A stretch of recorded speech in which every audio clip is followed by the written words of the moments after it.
атат. Кыздар канча? Эмне бул жерде калдыңызбы кадимкидей эле? Ай, жамгырда. Жармашкан 20 жылдан бери турган вагон турган. Ушул вагонду 2-3-4 күн мурда снос болуп кеткен.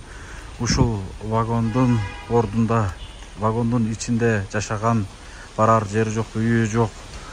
Кыздаркан деген эжебиз мына азыркы учурда вагондун ордунда барар жери жок, дагы деле ушул жерде аргасыз кадимки жамгырда жашап атат.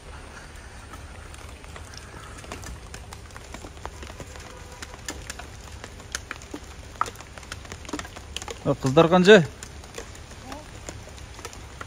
Oy Ece, abi bu yerde kaldınızlar mı?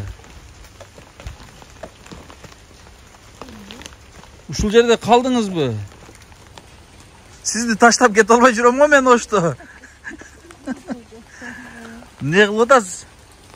Урматтуу, мен ушул видеону максимально биздин элдик генерал, эл баатыры Камчыбек Кыдыршевичке жетүүсүн суранып кетем. 3 күндөн бери Ошто жүрөм. Ош шаарынын мэрine бардык, башка жерге бардык. Ушул үй бүлөнү бир жерге жайгаштырып кетем.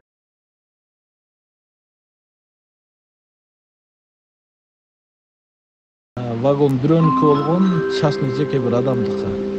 Ал ошол вагонун алып кеткенден эже ошо ачык көчөдө калган, бирок аймактык башкармалык, Манас аймактык башкармалыгынын башчысы тиешелүү кызматкерлер барып эжени башка бир батирге убактылуу көчүп чыгып жашап туруң деп батир сунуштаган, бирок эже ал жерде жактырган эмес, бул жерге чыкпайм деп. Блогерлерди дейбизби же болбосо ошол бир фонддордун өкүлдөрүн табып ушу көчөдө калдым, үй алганга жардам бергиле деп кайрылган экен. Анан алар ошол видеого тартып кече чыгарышыптыр. Андан кийин дагы ал эжеге башка жерден квартира табып берип, ал жерге көчүрүлдү. Азыр ал жерде жашап атат эже.